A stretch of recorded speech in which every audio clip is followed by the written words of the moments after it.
analisis putusan perdata, PMH dan prestasi, perjanjian, akta dan perjanjian di bawah tangan.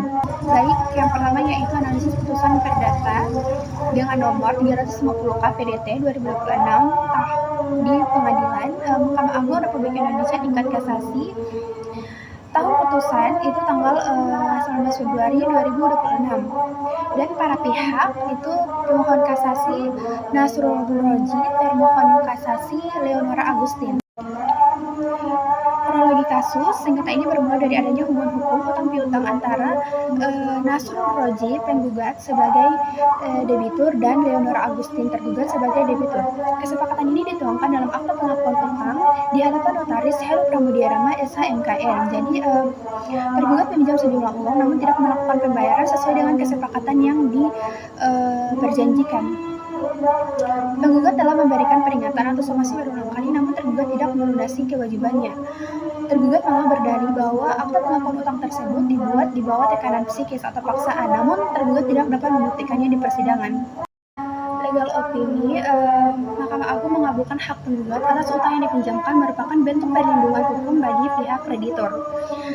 Putusan ini selaras dengan asas fakta suscepanda pasal 1338 KUH Perdata bahwa perjanjian yang dibuat secara sah berlaku sebagai undang-undang bagi para pihak dan seharusnya penggugat sejak awal melakukan upaya restrukturisasi utang jika mengalami kesulitan finansial dibandingkan berdalih bahwa adanya tekanan psikis dan tidak bisa membuktikannya di persidangan yang justru melemahkan posisinya di hadapan hakim.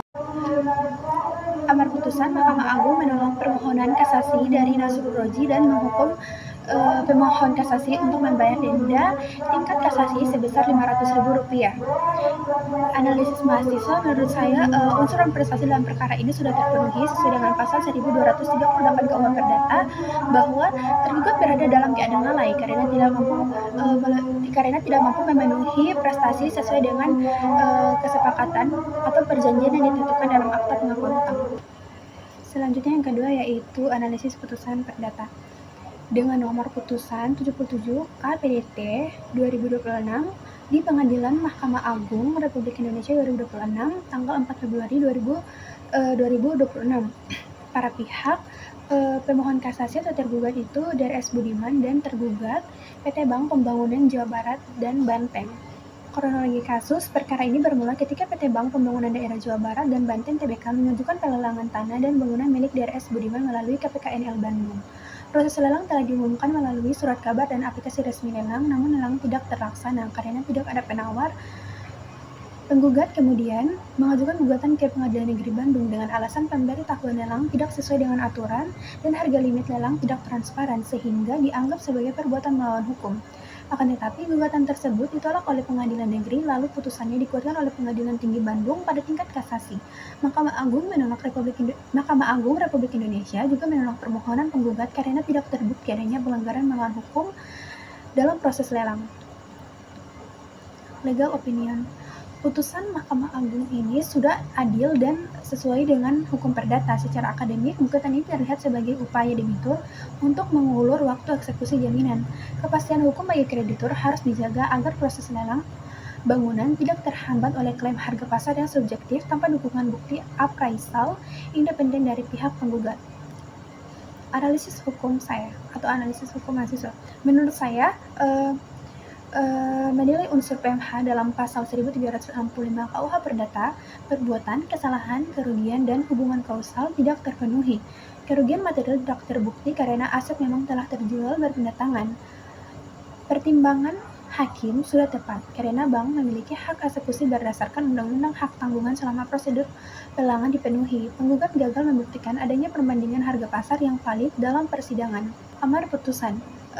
Menolak permohonan kasasi dari pemohon kasasi PT Buduran dan menghukum pemohon kasasi untuk membayar biaya perkara dalam tingkat kasasi sejumlah Rp500.000. Yang ketiga yaitu perjanjian akta jual beli. Pada hari Kamis tanggal 14 Mei 2026 pukul 3 atau 15 WIB menghadap kepada Revalina Pakaya, sarjana hukum notaris di Bandung dengan dihadiri para saksi-saksi yang notaris kenal dan akan disebut pada bagian akhir kata ini. Reval Napakaya lahir di Gorontalo tanggal 14 Februari 1985, pekerjaan wira swasta, bertempat tinggal di Desa Buata, Kecamatan Telaga Jaya, Kabupaten Gorontalo, pemegang kartu tanda penduduk 14020727102325. Selanjutnya disebut pihak pertama. Rinaldi Abbas lahir di Gorontalo tanggal 15 Februari 1984, pekerjaan wira swasta, bertempat tinggal di Jalan Bahagia nomor 7, pemegang kartu tanda penduduk 25231027010215. Selanjutnya disebut pihak kedua. Para penghadap notaris kenal. Para penghadap bertindak sebagaimana tersebut di atas, menerangkan terlebih dahulu bahwa agar supaya di kemudian hari para penghadap tidak dapat memungkiri lagi mengenai jual beli kendaraan bermotor oleh pihak pertama kepada pihak kedua, maka dengan ini pihak pertama berjanji dan mengikat diri sepenuhnya untuk menjual dan menyerahkan serta mengalihkan hak atas kendaraan bermotor yang akan disebut di bawah ini kepada pihak kedua. Dan pihak kedua dengan ini berjanji dan mengikat diri untuk membeli dan menerima penyerahan serta pengalihan hak dari pihak pertama atas satu kendaraan bermotor roda 2 merek atau tipe Vespa 150 GS warna merah marun tahun 1965, nomor polisi DB 1234AB, nomor rangka VSB1T 145678, nomor mesin VSB 1M 145678, nomor BPKB K6 12 14 19 27. Kendaraan tersebut menurut keterangan pihak pertama adalah milik sah pihak pertama sepenuhnya dan tidak dalam keadaan sengketa, sita jaminan maupun jaminan hutang kepada pihak lain, sehingga sejak jual beli ini maka seluruh tanggung jawab, hak dan kewajiban atas kendaraan tersebut telah beralih kepada pihak kedua, bahwa keadaan segala sesuatu mengenai kendaraan tersebut telah diketahui oleh pihak kedua, sehingga pihak pertama dan pihak kedua mengakui tidak perlu menguraikan lebih lanjut dalam akta ini, bahwa jual beli ini dilakukan dan diterima dengan harga sebesar 155 juta yang pembayarannya telah dilakukan oleh pihak kedua kepada pihak pertama sebelum penandatanganan akta ini. Berhubung dengan segala sesuatu yang diuraikan tersebut di atas, para pihak menerangkan bahwa dengan ini jual beli kendaraan bermotor dilakukan dan diterima dengan memenuhi syarat-syarat dan perjanjian-perjanjian sebagai berikut. Pasal 1, pihak kedua telah menerima kendaraan tersebut yang dibelinya dari pihak pertama pada hari ini, dan pihak pertama tidak bertanggung jawab apabila dapat kerusakan atau cacat atas kendaraan tersebut, baik yang terlihat maupun yang tidak terlihat setelah penyerahan dilakukan. Pasal 2, segala sesuatu yang dijual dan diserahkan tersebut dalam keadaan pada hari ini dan melalui pelunasan harga pembelian menjadi milik pihak kedua sepenuhnya, serta semua keuntungan maupun kerugian menjadi hak dan tanggungan pihak kedua. Pasal 3, pihak kedua dengan ini melepaskan segala haknya untuk menuntut pihak pertama mengenai kekurangan dan kelalaian peraturan kendaraan yang dibelinya, baik yang terlihat maupun yang tidak terlihat sebelum penyerahan dilakukan. Pasal 4, pihak pertama menjamin kepada pihak kedua bahwa kendaraan yang dijual tersebut benar milik sah pihak pertama sepenuhnya, bahwa kendaraan tersebut tidak sedang dijaminkan, digadaikan maupun disewakan kepada pihak lain, bahwa kendaraan tersebut tidak dalam sengketa dan bebas dari sita, dan bahwa pihak kedua tidak akan mendapatkan gangguan untuk tuntutan maupun gugatan dari pihak lain atas kepemilikan kendaraan tersebut. Pasal 5, segala pajak, denda ataupun kewajiban lain yang timbul sebelum penandatanganan akta ini menjadi tanggung jawab pihak pertama, sedangkan setelah penandatanganan akta ini menjadi tanggung jawab pihak kedua.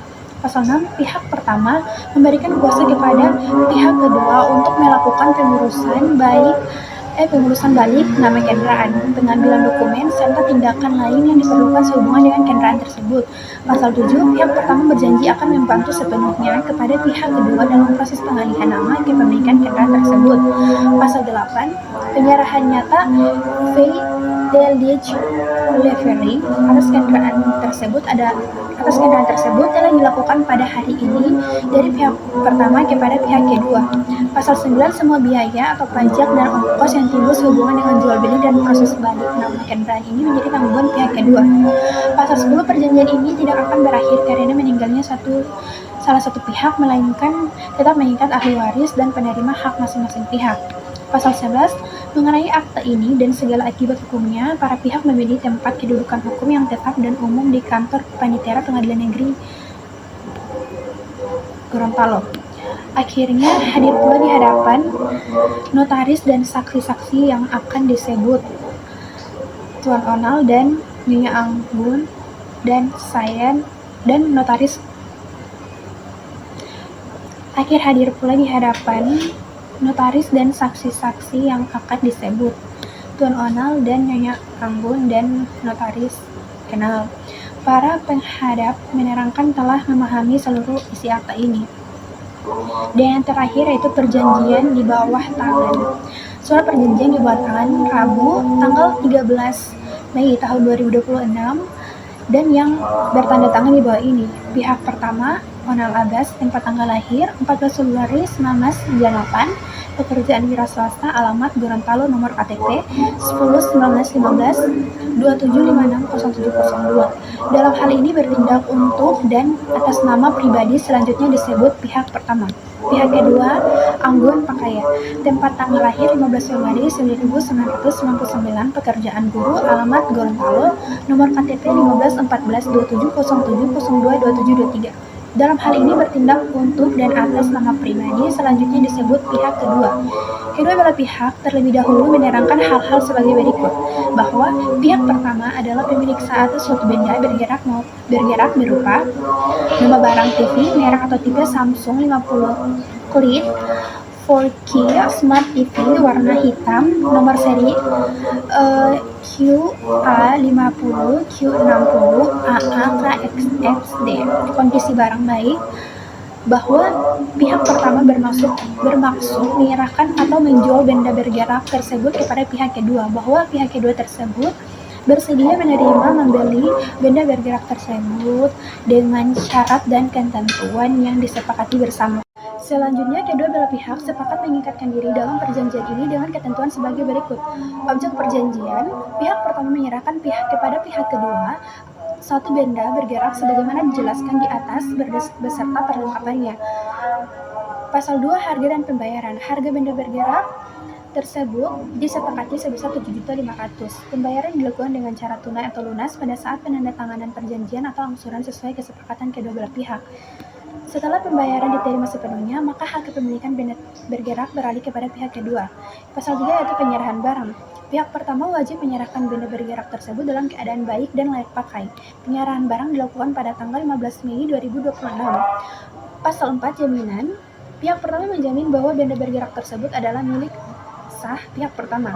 Pihak pertama menjamin benda tersebut tidak dalam sengketa, sita, atau jaminan pihak lain.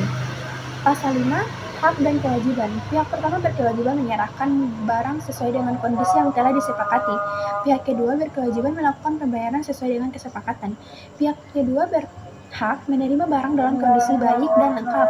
Pasal 6, wan prestasi. Apabila salah satu pihak tidak memenuhi kewajibannya sebagaimana diatur dalam perjanjian ini, maka pihak tersebut dianggap melakukan wan prestasi. Pihak yang dirugikan berhak menuntut ganti rugi sesuai ketentuan hukum yang berlaku.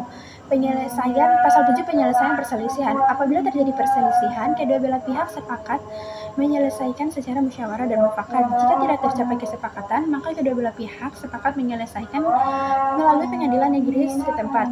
Pasal 8, penutup. Perjanjian ini dibuat dalam keadaan sadar tanpa paksaan dari pihak manapun serta ditandatangani oleh kedua belah pihak di atas materai yang cukup dan mempunyai kekuatan hukum yang sama. Demikian surat perjanjian ini dibuat untuk dipergunakan sebagaimana mestinya. Tempat Gorontalo tanggal 14 Mei 2026.